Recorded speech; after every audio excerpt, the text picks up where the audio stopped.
Alright, well, this is kind of cool. I'm down here. Okay, so Pendergrass. Once you go to the league, this part up here that says not secure, you're going to take that, drag it over to your desktop. Now, I'm not even actually sure if you actually need to do this or you're just saying that because I mentioned it in the email. If you're just funny with me, too bad. I'm going all the way through it.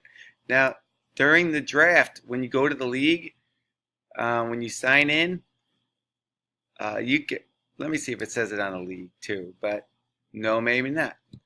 Okay, so when you go to my team down here in this red area, it's gonna say like launch draft or whatever. So in this red area, you click on that, you'll be in. All right, hope that helps. And I'm sorry I called you on the email. I love you guys.